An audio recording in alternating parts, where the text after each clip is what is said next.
What?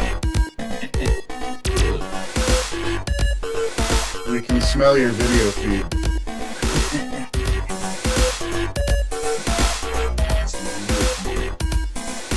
Screen Radar presents Film Dorks.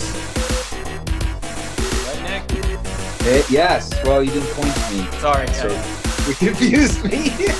you got to follow the rules, bro. Welcome to Film Dorks, podcast number 16, I believe.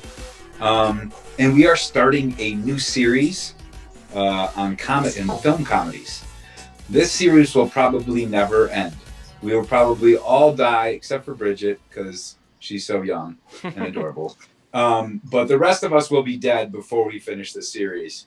But since the last year has been the most ridiculous year on record, like I don't think anybody would argue that we've had a more insane, stupid, and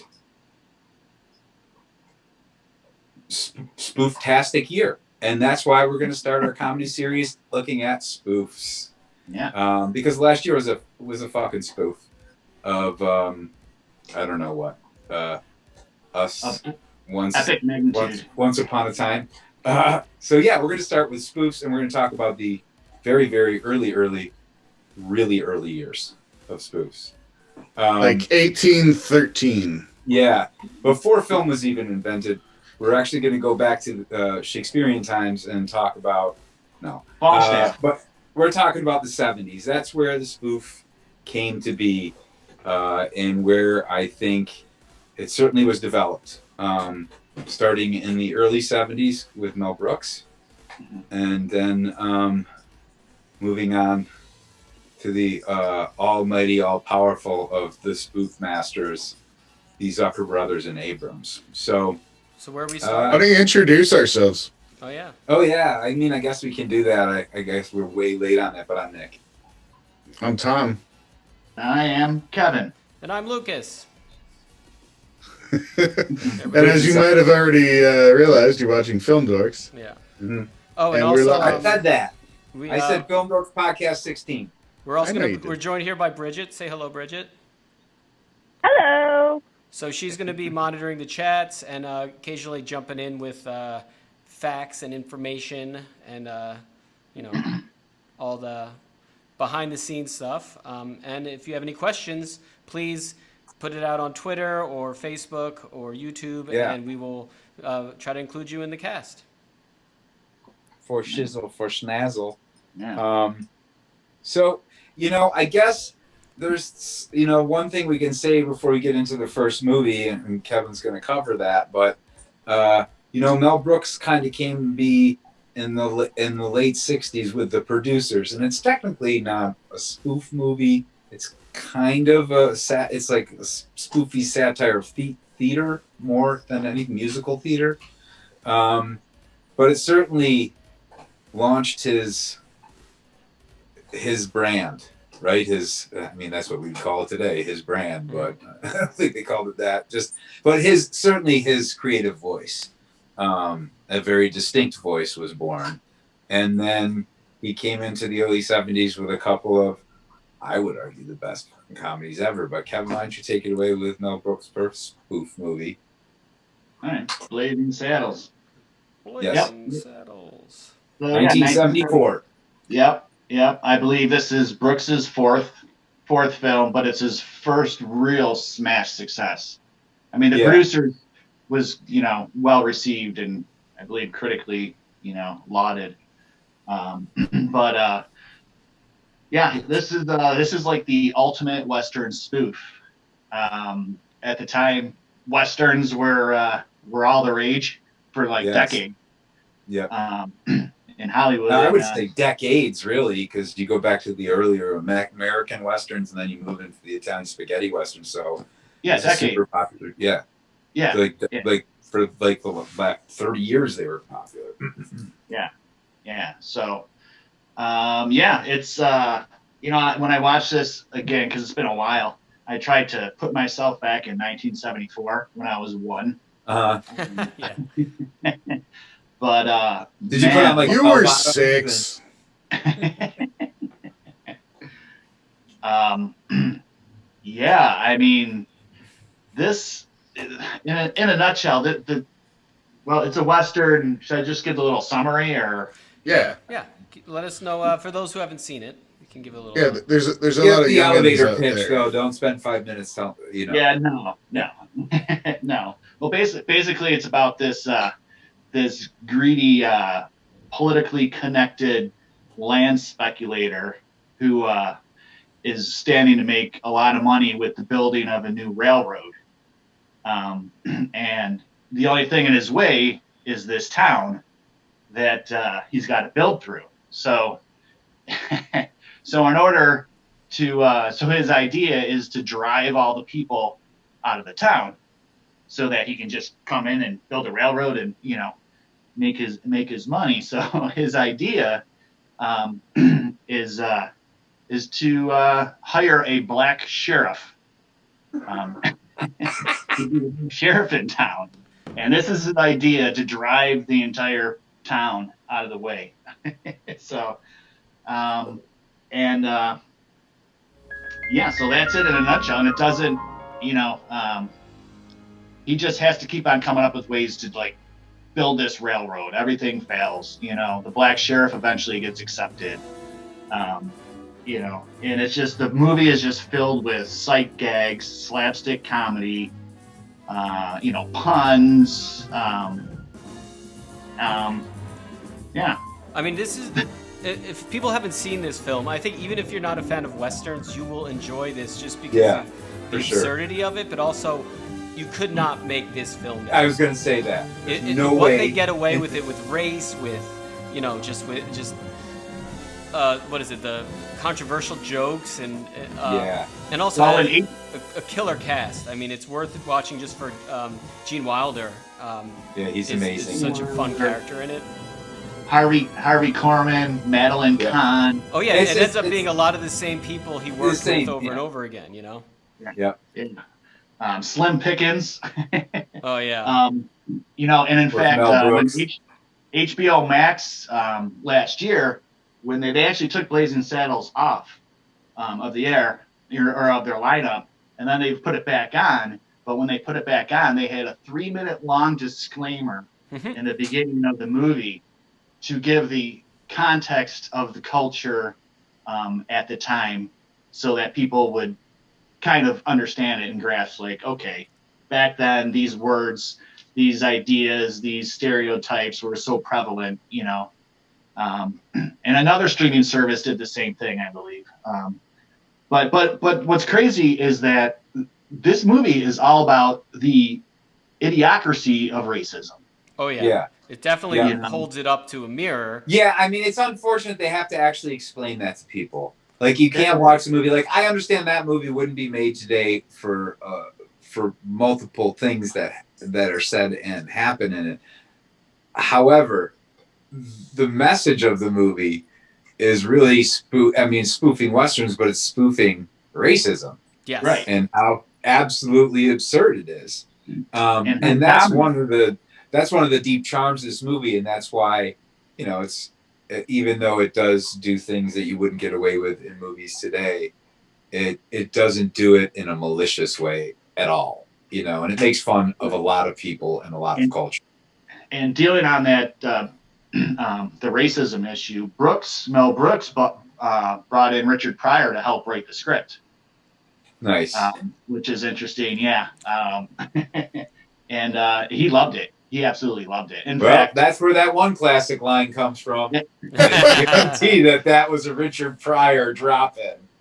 In fact, he was slated to play the lead role of Black Bart, but the studio at the time, from what I've read, wasn't confident that Richard would show up every day to set. Yeah, and they're probably correct. Yeah. So it's funny because Richard Pryor definitely had a. He's a goat.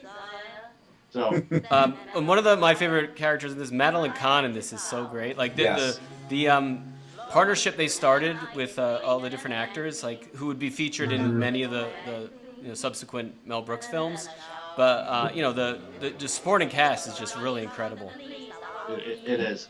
Yeah.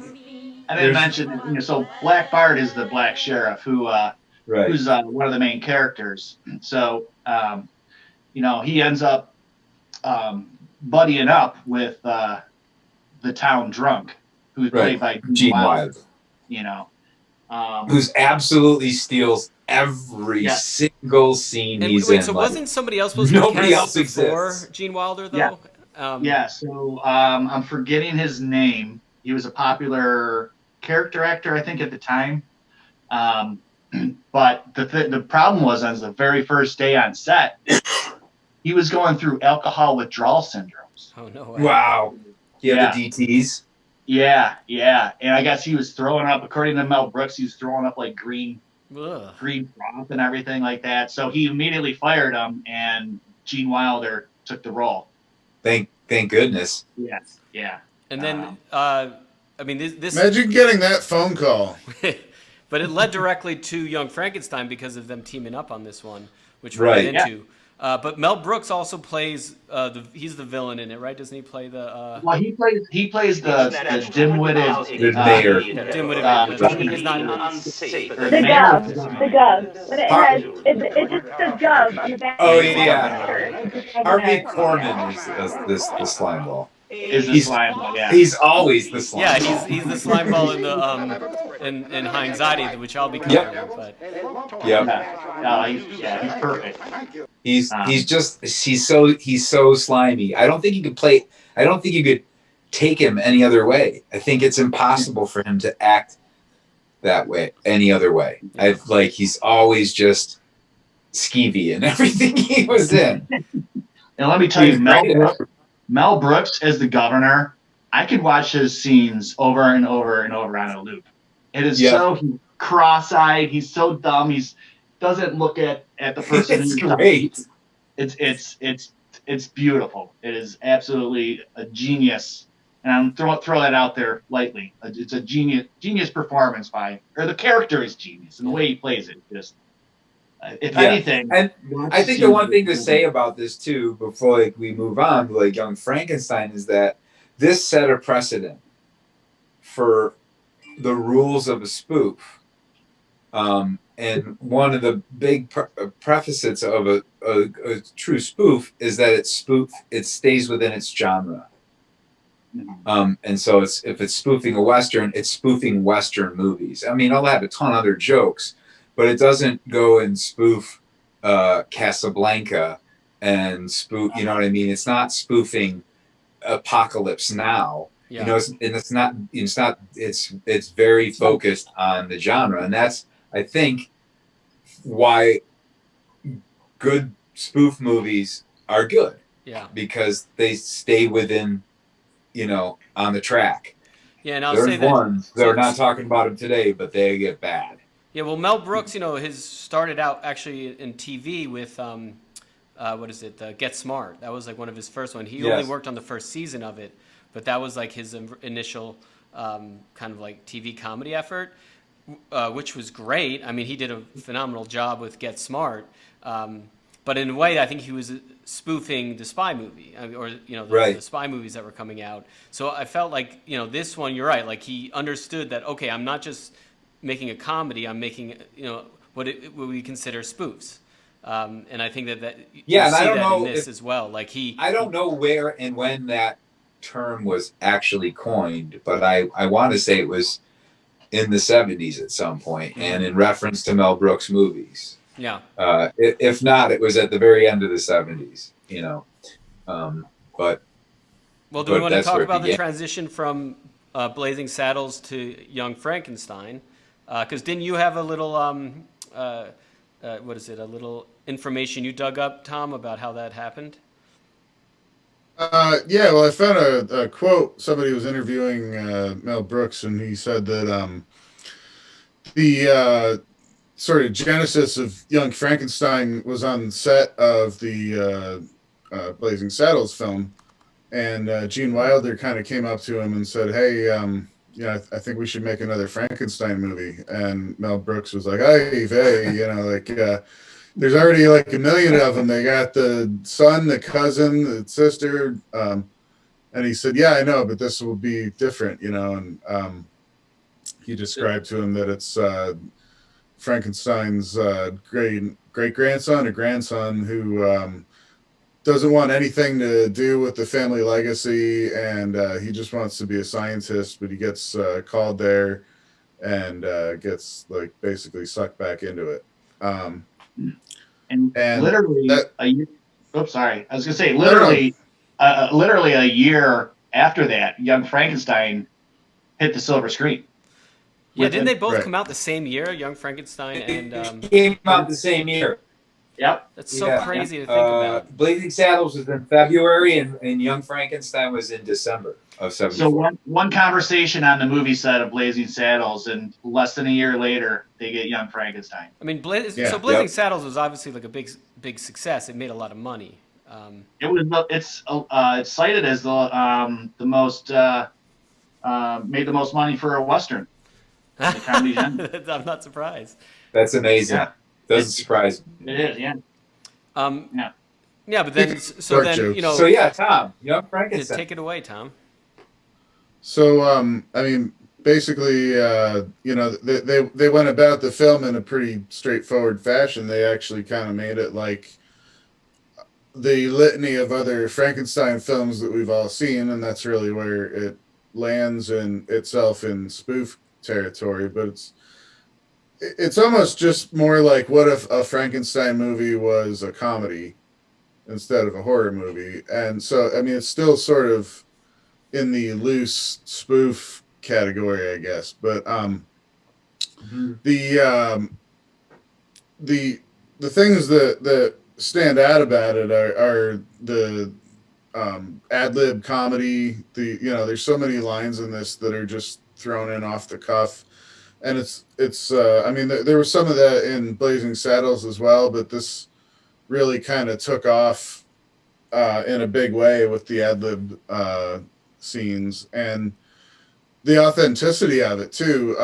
They went really far with making the Frankenstein movie part of this authentic in a lot of ways. Like the mechanics of the whole set system were actually the same as the original Frankenstein movie, and they found the guy who operated them was retired and had hung on to all this stuff in a garage somewhere, and he literally like brought this guy out of retirement and had him set everything up, rented all this gear from him, and brought it back to life.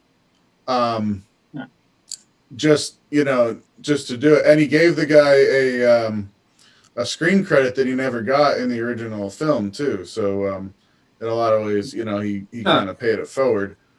But the just zany nature of this film, it's such like lightning in a bottle material. There's like so many awesome little bits that come together. Of course, Gene Wilder. Yeah, I'm going to play in the background while you're talking. I'm going to play the clip of the Abbey Normal. Oh, right on. It'll be lower. And lower, Marty Feldman, the guy that plays Igor, is amazing. Yeah, he's one of a kind. He's literally, I mean, he's truly one of a kind. Cloris Leachman. A few of us worked with Cloris on the Manna from Heaven movie. I worked with her quite closely to the point where she was calling my house every morning and harassing my wife at the time. Which is so bizarre.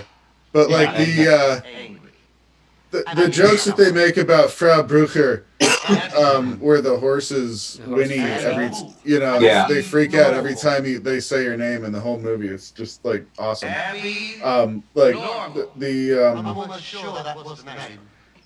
The character humor that they do, and like there's like breaking the fourth wall. There's like little winks to the audience. Like the whole thing is very like kitschy and or maybe that's not the right word, but it's very Mel Brooks. Yeah, it's like Uber Brooks. It's that's one of the about his movies. It's Brooks in his finest form. Gene Wilder said that this was his favorite film to work on too. So, that's seems like it. Yeah, I mean that's. I mean, when you think about it, like if like Cloris Leachman, that is a woman who doesn't shut off. Yeah. She doesn't get off set and like, I'm totally normal. I'm just gonna go and relax in my trailer and have a cup of coffee. And once she walks out, when she's walking off set, she's still on stage. She's always like, there's someone in her presence. She is doing a bit. Like I watched her because I was the AD on it, so I was always watching her off the set. There'd be 10 people watching filming going on, and she'd be out there doing a freaking dance or pretending that she can't get up the steps. It was just insane. She's bonkers, and I could imagine that there are multiple personalities on this set that feed into each other, and that's absolutely all it is all day. So, well, I mean, Marty Feldman, Peter Boyle was the guy who played the creature, and there was another bit of trivia that I read that they were all having so much fun on this movie that they literally added scenes to the schedule to keep shooting, which also included Gene Hackman is in this. He plays like a blind hermit for like one scene. And they did that purely because he said, "Hey, Mel, I want to try comedy out. Can you help me out?" And he said, "Sure, come on in." This whole thing is like, it's such a sort of like thrown together in a way that like Mel Brooks sort of is always sort of like coming up with things on spur of the moment, but everything is like so beautifully orchestrated, and it's like there's the chemistry on screen. It's like is insane. Yeah. And what's most surprising, including the dance thing, which is like the whole reason. That's what I wanted to bring up. Peter Boyle. I never like saw Peter Boyle in anything like comedic like this before, and his performance. There's the scene, the putting on the Ritz scene. It doesn't matter how many times I watch it. It fucking cracks me up. So I'm gonna play a clip from that real quick while we just. Okay. Yeah. If you're blue and you don't know where to go to, why don't you go where passion is? Now I gotta tune in so I can watch. So that thing where he just does the. It just gets me every time. So anyway, watch it just for that scene alone, but also just watch it if you haven't seen it. It is just incredible. Yeah, I mean, Marty Feldman was really like kind of my favorite part of this whole thing. Another thing that I read about him was that the whole continuity of his hump switching sides was something that he started without telling anybody. And after they caught on to it, they thought it was so funny that they just started putting it in the film. Yeah. Well, so after this film, he made a few other films that between the one that I'm going to talk about, High Anxiety, because I think he did To Be or Not to Be, as well as Silent Movie. But we're kind of going to skip over those. Were those in the 70s? Yeah. So Silent Movie was, and To Be or Not to Be was the 80s. Oh, maybe it was. Okay, I could be wrong about that. Which is great, by the way. To Be or Not to Be is a remake, sure. And it's not a spoof. So To Be or Not to Be we didn't include because it's not a spoof. And Silent Movie is, I guess, a spoof of silent movies. But I didn't include that in this as well. But I think that the reason why the obvious next spoof after Young Frankenstein was High Anxiety, where he was spoofing all of Hitchcock's films. Do we want to do the transition? But I think the one thing to note about these first two is that he never reached this height again. Yeah, that's true. He's great, and he has lots of funny fucking movies, and he continued to make funny and good movies. But 1974 was Mel Brooks' peak. I mean, he put out two of the greatest comedies of all time. Yeah, and they made a lot of money. He definitely learned from Spaceballs as well. We're getting a note from one of our listeners that are. So, does anybody have their speaker on while we're watching it? Because supposedly we're getting feedback. No. No? Oh, okay. Could be on my end. It could be a technical difficulty on my end. But so High Anxiety actually also made money, which is interesting. I don't think it did as well as the other two, but it was definitely a success at the box office. And I had seen this one maybe a couple times throughout my life. It's not his greatest. Like the other two, I think are way sharper and funnier, and the comedy lands better. Although watching this now after seeing now all of the movies it's based on, I got it better. But the funny thing is the comedy in this one wasn't as good on the spoof moments. It was more the weirdness of this one is what works great. If you haven't seen High Anxiety, sure, it's like when he's poking fun at like the birds and there's pigeons shitting all over him is a great moment. But the things that really stood out to me on this one were like Cloris Leachman, who we mentioned, who is great in everything else she's done with Mel Brooks. This is her best role. I will stand by that. Really? She plays You Nurse think so? Diesel. She makes the character, every scene she's in, her facial expressions, her body language. It's like she's so fucking weird, and she gets to be this BDSM queen in it. And for me, the highlight of this entire film is this odd scene where her and what's his name, the villain in every film, Harvey Korman. yeah, the two of them are having tea off of a glass table, and it's shot underneath through the glass table. Yeah. It doesn't make any sense. You're like, why is this in here? And it's so bizarre. Anyway, I loved her so much. I kind of disagree with you. Sure, you can disagree, but you're wrong. Dude, she's way better as Frau Bueller. No, but she doesn't get as much to do in that one. In this one, she actually gets a character. That's true. She gets more to do in this one, but her character is, for me, was a bit much. In playing, I mean, she's a great physical comedian. Yeah. You know. Well, that's what I think you get in this one. I won't take that away from her, but if the character feels a little forced to me, and I agree with you. This is not Mel Brooks' best film. I hadn't seen this in a long time, and I watched it last night.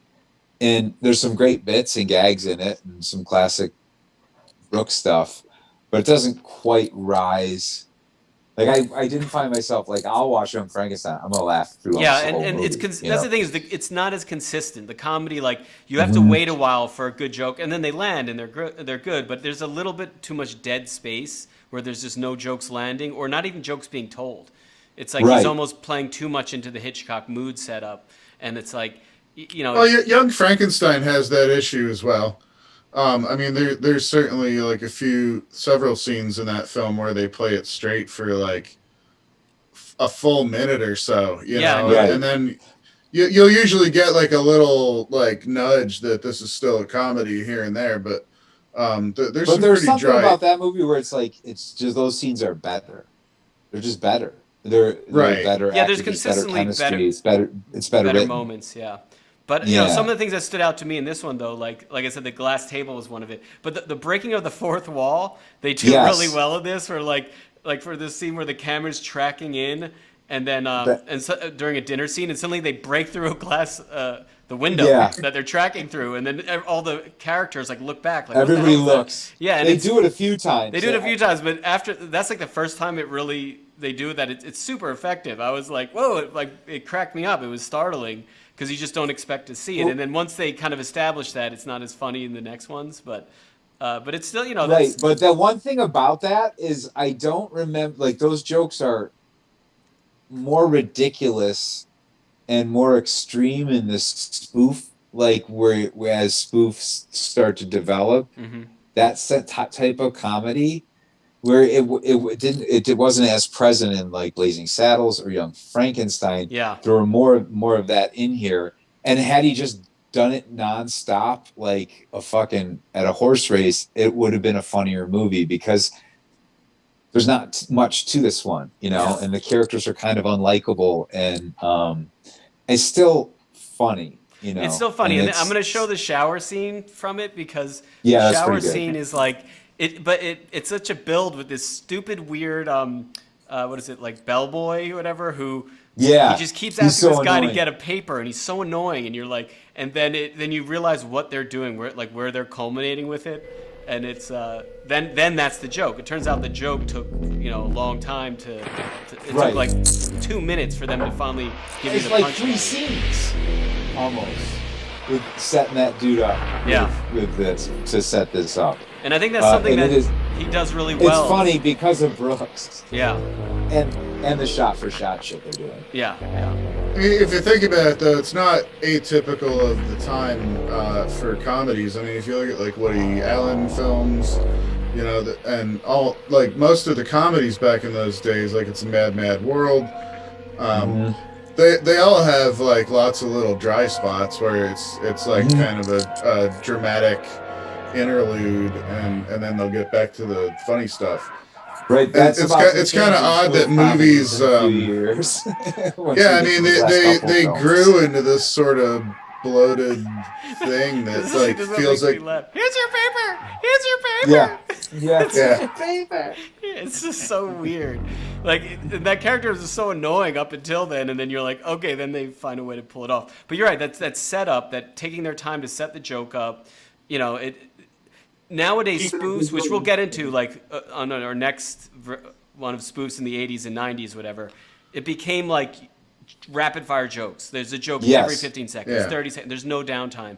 And here, it's definitely spoofing the genre, so they take their time to do setups and take their time to try to match the pacing of the well, the tension good of ones those are scenes. still that are coming up and that have that rapid fire joke system are also still spoofing genre, so they're good. Once they're not doing that, then they're bad, generally, because that whole idea, and we're going to talk about it soon because it really starts with the last film we're talking about, but it's just it's just probably, I mean, we know because we've written one or two of these, but when you're writing a spoof script, it's just joke after joke after joke. And if people are like, that's stupid, put it in. That's not funny, put it in. Yeah, because if the first two don't land, it's quick enough where then the third one does, and you're already all going to land with somebody. Yeah. You just keep throwing shit at the wall until the wall's covered. That's kind of the idea of writing a spoof, except you're always focused on the genre you're spoofing in, and usually, the films, within it. So. Well, so do we want to then mention the transition then to the next filmmakers, which Mel Brooks, he had a good run. Yes. And he would still continue to make movies, which we'll cover some of his in the 80s. But then afterwards, it was the... Yeah, and he comes back with a couple more, at least one more. Yeah. No, one or two more decent spoofs, I want to say. But yeah, then in 1977, when High Anxiety came out, that was also the year that Kentucky Fried Movie came out. Now, I know Kevin and I kind of disagree on this issue a little bit, but I watched that the other night, and it's still funny. There's still great bits. You know what's interesting though, knowing like that Zuckers and Abrams wrote this film, but they did not direct it. John Landis directed, who directed Animal House and Twilight stuff Zone like that. Right. So when you're watching this, it's funny, and you see you can hear and see the Zucker brothers' humor, but it's through somebody else's eyes.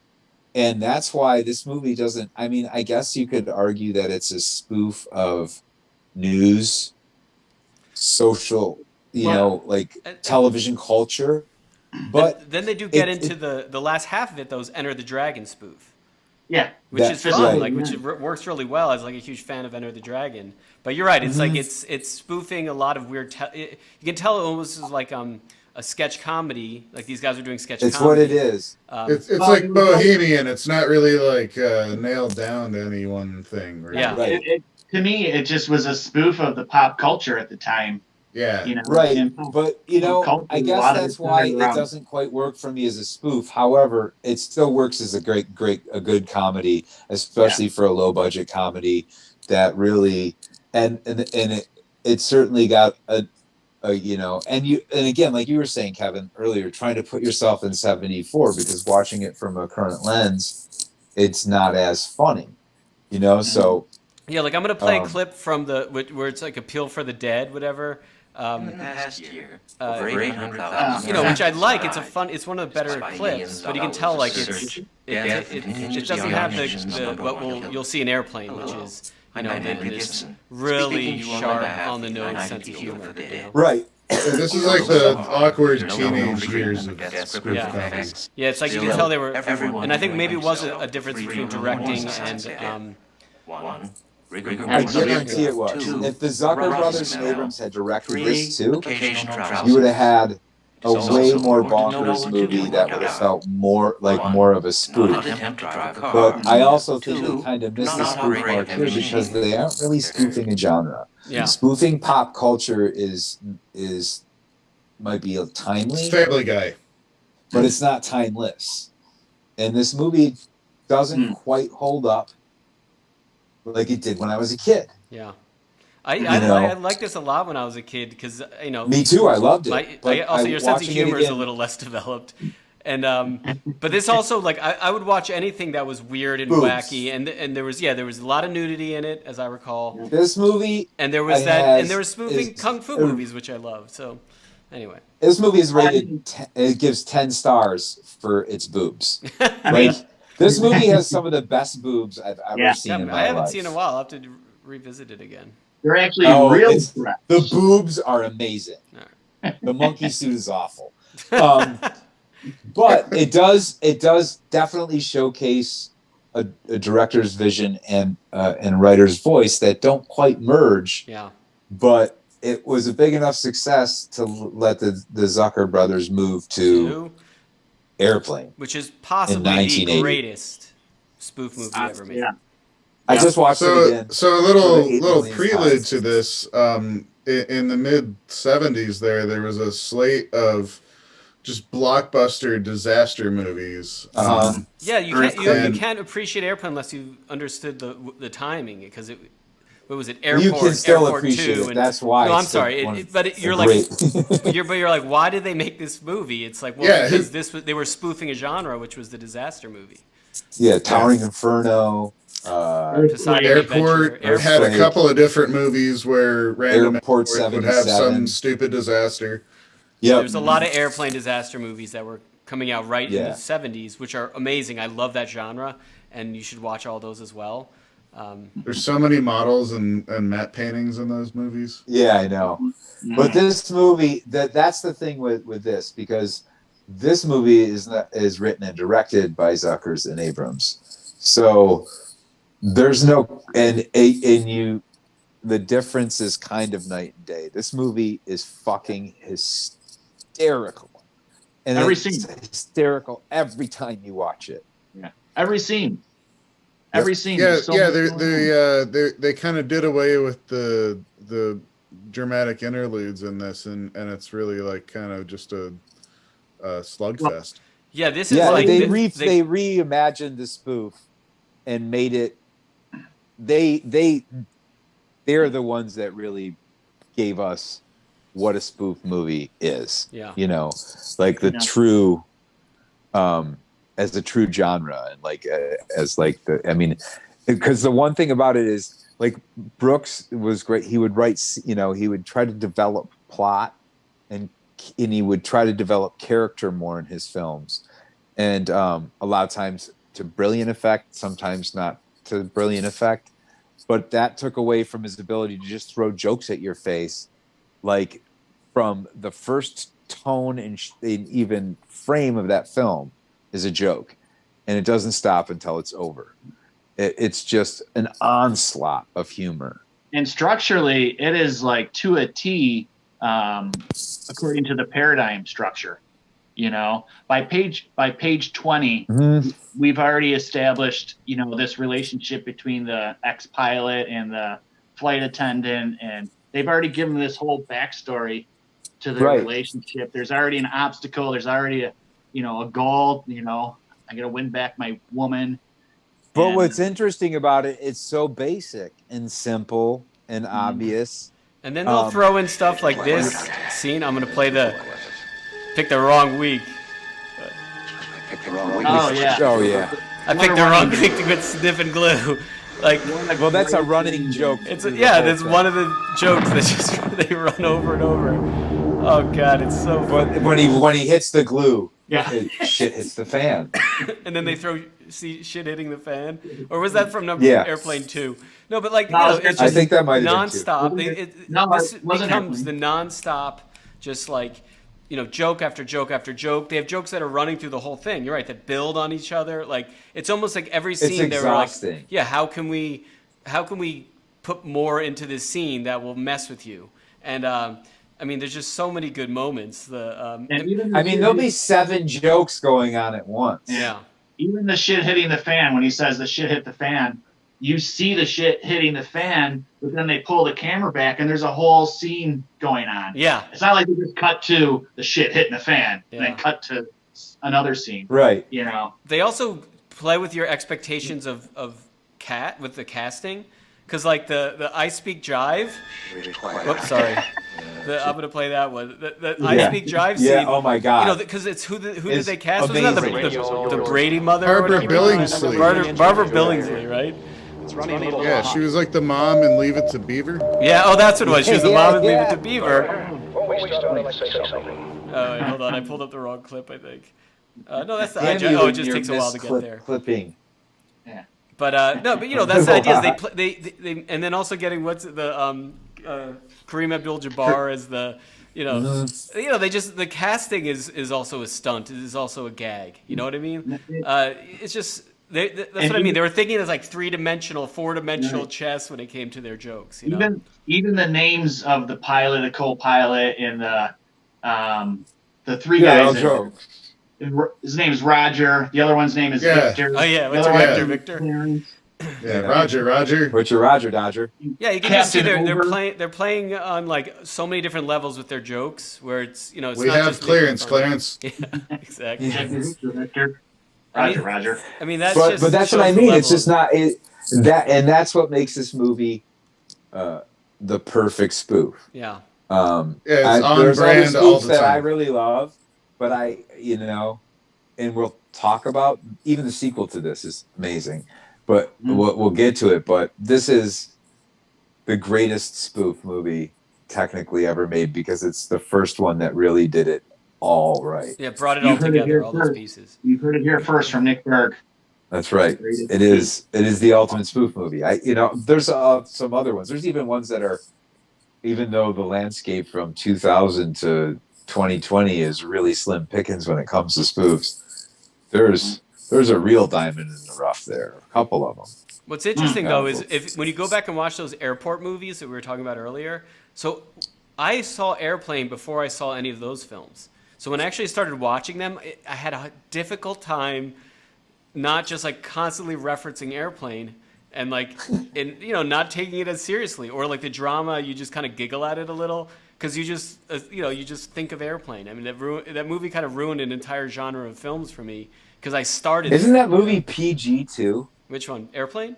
Yeah, but the rating systems were a little different back then. But granted, it is not very dirty, and I don't even know if they have. But man, like there's like the little kids when he brings the coffee up to the girl and she's like 7 years old. And she's like, "How do you take your coffee black like my men?" I'm like, "What?" And that's PG. Think about how many coffee. Yeah, then there's also the. Have you ever been to a Turkish prison? Yeah. Do you like movies about gladiators? Yeah, exactly. Have you ever seen grown man naked, Billy? Yeah, they like essentially. But that's the thing is like so. That's like innuendos. And you're like, you laugh, it's funny. But I remember as a kid being like, I think I know what's going on here. Like laughing at it, but also being I guess that's true. No, but also being like, they can't be serious about that, right? Like, this guy isn't a pedophile, is he? Apparently so. Yeah, because he didn't believe they'd go there. But also, can we give a shout out to Leslie Nielsen? Like, this is a guy that had a decades in Hollywood as a, as a straight man, as a dramatic actor. Who just always wanted to do comedy, never got the opportunity to do comedy. And so they cast him in Airplane, and they allow him to do comedy, but he does it straight. Like, just like why I love Madeline Kahn and everything that she does with Mel Brooks, is this idea that the best comedy comes from these dramatic actors who have such good comedic timing and understand the delivery, and they understand that the drama is what... And the situation is that's the whole thing. I mean, everybody in this movie does it. It's just played straight. There's only one fucking actor in this movie that plays the joke, and he's annoying as fuck. Are you talking about and it's the only part of the movie I don't like. But it's the flamboyant fucking flight. Except he has one great line. He has one great line. Leon is getting larger. I don't know. He has a few great lines though. He annoys me because he plays the joke. I know, but then nobody else does. One guy. But everybody treats him straight, right? They treat him like without overreact. Like they don't react to him. So which is smart. Like that's why I think I don't know. I know what you mean. He annoyed me when I watched him last night. Right. He's annoying, but he has a few lines that are hilarious that work. Ever So Nick mentioned that to me the other day. Yeah. And I went and rewatched Airplane. As sure as shit, he annoyed the hell out of me too. Yeah. But there's certainly some sight gags in this movie though. I mean, like there's the part when the lady's freaking out and they start all beating her up, and there's the other one where the woman's in the bathroom and she's putting her makeup on all messed up. You know? Like, so I mean, nonstop. Yeah, playing the guitar for the sick child. Did this movie ruin the career of the lead actor? Yeah, where he's knocking it out. Did this movie ruin the career of that lead actor? Because I know he was cast and stuff beforehand, and he was like a pretty decent, lead actor in a few movies. I have no idea. Then, I don't see why it would. He's great in it. Yeah, but I have a feeling because Leslie Nielsen, it created the rest of his career. Like, he went on to do so much good work in comedy after that. He became the spoof actor. Like he's in many spoofs after that, and he embraced it wholeheartedly. After that, he's the maestro. Yeah, but I'm curious to know. I'm gonna check with that because I know that guy. Like he wasn't in that much stuff after Airplane. So that's what happened. Robert Hayes. Going back to Robert Hayes? Blazing Saddles, the guy who played Black Bart, Cleavon Little. He ended up just starring in B movies the rest of his life. His career fizzled. Yeah, that was his one and done. There is something that's like these movies I think can pigeonhole people into roles. Although Julie Haggerty, was in a lot of comedies afterwards, in a lot of movies afterwards. So I guess it didn't really affect her career that much. But I did feel like Kareem's acting career was over. Well, he was in Game of Death with Bruce Lee before this one, right? That's right. Whatever. Kareem Abdul-Jabbar is like an insane writer, and he's writing novels and stuff. He's amazing. Really? He's like an incredible writer. Anyway. Wow. But Robert Hayes, let's see, is Ted Stryker. I watch movies. I don't read books. Okay. But anyway, Kareem did fine afterwards. Don't cry for Kareem. The autopilot. That sounds like a song. Don't cry for Kareem. As terrible as Kareem's acting was in Airplane, I still loved his role. Oh yeah. Yeah, he was fine. I thought he was fine. He played straight. He wasn't a great actor, but who gives a shit? Yeah. They're just jokes. They're all jokes. He made fun of himself. Yeah, he was able to make fun of himself, which helped with it. Yeah, I'm just looking at. Oh, he's in Cat's Eye. I forgot about that. Anyway, wow. Yeah, I mean, the guy wasn't in too many movies afterwards. But who's to say that he wouldn't have got? He wouldn't have much of with James Woods' Cat's Eye. Yeah, yeah, the one with the Steven Spielberg, no, Stephen King one. Yeah. Wow. Anyway, so I guess I was trying to search for some beware of the spoof movie because it might tank your career as a lead actor, but. Although, I mean, when we get into later spoofs... We can do some research for the next step. Yeah, when we talk about some more, when we can look into it and see if there's any... We'll do some research, see if there's any correlation between actors' careers tanking and... Well, one of the... Anna Faris was in Scary Movie, though, before she was much of a star. And she did end up getting a career in comedy afterwards. Yeah. So they can... I guess, I guess it depends on what you want to do with your career. If you want to, Leslie embrace Nielsen's the comedy... career launch. I mean, so... Yeah, it probably hit or miss. Yeah. I don't know. O.J. Simpson's career didn't go very far after. His career got violent. Yeah. Yeah. I don't think anybody's cast. Well, he was really popular on television for a long time. First episode was the car chase. Yep. So after Airplane, we get into the 80s, and that's kind of we're going to save that for the next time that we do a spoof podcast. Yeah, because but there's a lot to talk about. There's the John Cusack movies, Spaceballs, yeah, for sure. Which is there's all kinds of good stuff. Which Mel Brooks also directed. So he didn't direct too many films after that, but he did direct. He got the whole Naked Gun series, and that's probably my second favorite Mel Brooks movie, is Spaceballs. Yeah. It's a great spoof, and it really embraces the spoof that one more than his other spoof movies did. So it really, Airplane sets a precedent. that if you go away from Airplane's precedent, you will fail. Yeah. Right. And then when do we get to? So the Wayans brothers, they weren't until the '90s, right? Yeah, they're the Well, I'm 90s. gonna Right, get you, yeah. sucker. That had to be the '80s. Might have been 89 or something like Okay, that. well, we'll find Could out. be, 'cause but I I don't think so. I think that dude. might be a that's good early 90s. similar to what we did with Airplane ending the '80s, ending the '70s. I think I'll see what I'm gonna get you, sucker was, because I feel like that would be a fine, bridge to the next era of spoof movies. Sure. Yeah. Should we also talk about Saturday Night Live at all? Because they did their fair share of spoofing. Oh, You're correct. That's I'm interesting. gonna Yeah, get and that you, was the sucker, was '70s. 1988. Yeah. Yeah, It was so 88. You're right. So I think I'm gonna get you, sucker will be on the next one because I feel like we'll end with that. It will be. because it's like we ended with Airplane. We'll end with that because it is the bridge to the next era. But I think Tom has a point. Like Saturday Night Live was a sketch show that did a lot. Like a lot of their comedy sketches would be spoofs. Yeah, I mean, SCTV did it some as well. Yeah. Yeah, I mean, SNL really took it to another level with like the commercials that they did back in the 70s were awesome. Like the ones with John Belushi where he's like the Olympic runner, but he eats little chocolate donuts. Yes, I remember that. Yeah, the little chocolate donuts. Um, But yeah, I mean, they certainly do a lot of spoof stuff in there, but it's also kind of straight sketch. I mean, it might have that flavor of spoof, but it's not really. I mean, they're spoofing commercials. I guess. it's not really a genre, I guess, but right. But it's definitely lampooning, I guess you could call it. Yeah.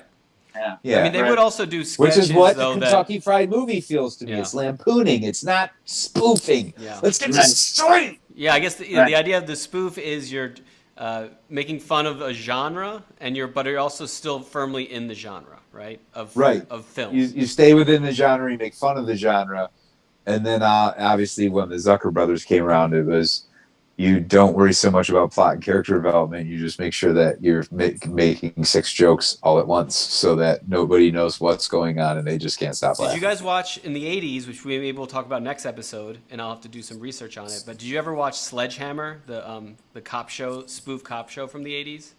No. I've never seen that one. Naked Gun was in the 80s, and that was a spoof Well, cop and show. Police We only got a Story season. was before Naked Gun. There was from the Police Story, whatever, or what is it? Right, that's what I mean. It was Police Story, the Naked Gun Files. It was weird, but that's where the Naked Gun Police movie Squad. came from. Police Squad. Sorry, Police Squad. I'm mixing up the Naked Jackie Gun Chan came one. from Police Squad Police because Story. that starred Leslie Nielsen. Leslie Nielsen. So But anyway, Sledgehammer. I'm gonna look it up and share, and we're gonna talk about it because when I was a kid, it was like my favorite show. It was only on for like a season or two, but it was like a spoofing the Dirty Harry cop show. What was the other cop show? Oh, I want to watch that. Yeah, well, we'll see. It might not hold up at all, but That's okay. 80s is We got going to some be great interesting. spoofs to talk about. Yeah, these. 80s So are going to the- be really interesting to dive into. Well, while you're at it, the look 90s up is Sledgehammer, absolutely the Peter Gabriel song, and Which is a great check song, it. yeah, from the 80s. Yeah. Yeah. Which is also a spoof. No, it's not. That's not- No. all right, but anyway, it's so just if an anybody acid has trip. any questions Yeah. or ideas for the next episode, we'd love to hear it. Sorry, Bridget. Before we go, we should actually get Bridget's take on all this. So Yeah, hold why on, don't I'm you gonna- sum this up for us, Bridget? Yeah, we didn't get you on here very much because we didn't have much interaction with our audience. That's But- okay. But so Someday. yeah, what were your impressions of watching these spoof movies? So I'm a big Mel Brooks fan. I've been for a very, very long time. Blazing Saddles was my first introduction to him. I saw that. I was a freshman in high school, so I was about 14. So I loved that. I was a huge Blazing Saddles fan. And it was funny because I actually watched it on television last week, and I was shocked. My dad was with me because it wasn't censored. And typically whenever they what run it channel on did you TV, watch it's it like, on? it must have been like one of those extra movie channels, I want to say, because it didn't have commercials. But I was shocked because whenever I've ever watched it on television, I mean, we have it on DVD, it's like heavily censored and edited. Yeah. I mean, like scenes are just completely Like cut out. The campfire fart scene. Yeah. That was all. That That's was all. funny. They muffled all. They took out all the farts. Yeah, they took it all out. No, they took out the campfire. She only got the farts. We just farted for like 2 minutes straight. But was there any yeah. films that you watched for the first time? Yeah, so the first, I had seen all of them except for Kentucky Fried Movie. And it wasn't like, I guess I didn't appreciate the humor, I guess you could say. To me, it just didn't really seem like a spoof movie. It felt like it was like Saturday Night Live skits, like just kind of stitched together. It's a sketch movie. Yeah. Yeah. And I think, too, maybe just like the timing of it, like obviously it came out in the 70s and it was very much, I thought some of the skits were funny, but like other ones I was like, yeah, this is okay. But I think they don't hold up. Kind they of don't amazing. all hold up. Yeah, they don't hold up. But as far as Mel Brooks go, I think that's something really funny about his movies. Like he always works in a musical number, which I think is just like that work. I think that's like crazy. And he's also had 2 extremely successful musicals on Broadway come from his movie. So the producers, and then Young Frankenstein was a musical back in like mid to late early 2000s, which was hysterical. I mean, Mel Brooks' life story is insane. I don't know if you guys did research on it for this episode, but he was in World War II as like a minesweeper. And then he got out and went. I guess at 14 originally though, he was playing drums and would perform, and make money. He's getting paid making money for these comedians playing music. And then he was he did the Borscht Belt for years, and you can tell like that the musical numbers you're talking about, Bridget. Like you can tell like he has such a love for that kind of like Borscht Belt comedy. That if you watch Mrs. Maisels, they feature a lot of that stuff in. So going back to when he was 14, so I read this story that he told about one of their actors was sick, so he had to go in and fill the role, and as a waiter on stage, and he was supposed to just pour water in the glass and have one line. Well, when he went to go pour the water in the glass, the pitcher slipped out of his hands and smashed all over on the ground. And I guess, according to him, it was dead silence. And he ended up walking to the front of the stage and saying, "What do you expect? I'm only 14." and he said the reaction that he got from breaking that fourth wall stuck with him. And that's why he said that was the impetus for him to break the fourth wall all the time over and over and over again. Yeah. Does it in every movie. Yeah. Almost I do have every a question movie. Not though. everyone, but shoot. I do have a question about Mel Brooks. So, I don't know if it's quite a question. It's more of asking you guys. So, I mean, I love Young Frankenstein and Blazing Saddles. Those are 2 of his most successful movies, and I think they're hysterical. Now, High Anxiety I thought was really, really good. But like I don't think it was like as great as Young Frankenstein, and Blazing Saddles. But like the interesting part about High Anxiety is like Mel Brooks like was the main character in that movie. Like it was completely surrounded about him. And I just kind of wonder if he's a great writer, brilliant, but if he works better as like a cameo guy rather than like the leading man. Yeah, I mean, I always thought he was funny, but in that I didn't think he was as funny as he has been. I agree with you. I think like you look at something like Spaceballs where he's only one of the characters. And I love him in that. And he's like, I love his performance. He's 2 of the characters. Oh, yeah, he is 2. He is also Yogurt. But, Yogurt! But like, he's not the lead. And I think him being the lead in High Anxiety definitely was probably one of the reasons why it's not as effective. I think one of the reasons might be because doing all that duty of like lead performer, directing, it's a lot of work.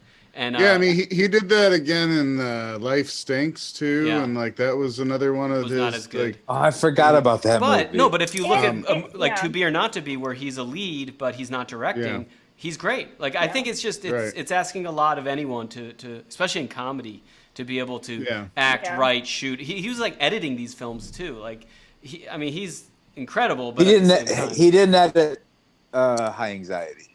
He didn't edit? He wasn't the editor. He wasn't the editor on that one. But like even when there's an editor present, like he's still gonna. Yeah, he's still editing. Yeah, he's the director. So I mean, he certainly has and I'm sure he's using an editor that. Yeah, and like, comedy and performance, I think is just so much easier to for the director to have a little separation from the lead role. I think helps with the comedy. I mean, him in History of the World, which is in the 80s, I thought was great. His performance in that movie, that was great. But there's also a lot of different characters in that one, That's the thing. Like it's more like Blazing Saddles style. Like there's a lot of different actors, a lot of different characters. Yeah. But I don't know. I mean, he's going to be 95 this year. Yeah. So That's crazy. He's I know, awesome, man. it's crazy. He's just had a great career. I mean, he's just such an interesting He's guy. one thing about him too is he's one of the only people that has gotten the ERGOT. Oh, that's right. Where he's won an Yeah. Emmy, a Grammy, An Oscar. a Tony, an Academy, an Oscar, yeah. and He's probably got more than that. one of the other ones. Yeah, well, he also has a He's BAFTA, got the whole they alphabet. call that's like this. Yeah, I know, it's ridiculous, and he deserves it. He's a fucking genius. He's Yeah. a genius. He's still, not every movie he made was absolutely hysterical, but as far as his canon goes, he's got a lot of really great films in that thing. Cool. So- All right. So should So we go watch some Mel Brooks. Yeah, everybody go watch some Mel Brooks. You'll be happy. wrap you this did. up. Yeah, then we'll wrap this up. And find us on the internets, the interwebs, on the social medias, like the Twitters at Screen Radar and the Instagram at Screen Radar and everywhere at Screen Radar. Okay, Boomer. Hey, check out. We didn't you can check out- need no @ symbol when I was a kid. Yeah, find us in the phone book at Klondike 243. Well, anyway, thanks everybody for joining us. Yeah, if you're in Yeah, the also, Thank you. here's another plug. If you go to our Instagram bio, the link will take you to either our website, but also our Twitter page, our YouTube, and now we're on Spotify. So and don't forget. Yeah. And Follow us Letterboxd. on all that. There. Letterboxd. I'll follow All us on that. everything. Everything magical. So many of them. Yeah. All right. Good. Until next time. All right, Dork everybody. out. Dork out. Peace. Yeah. Later, dorks. All right, good night, everybody. Night, guys. All right.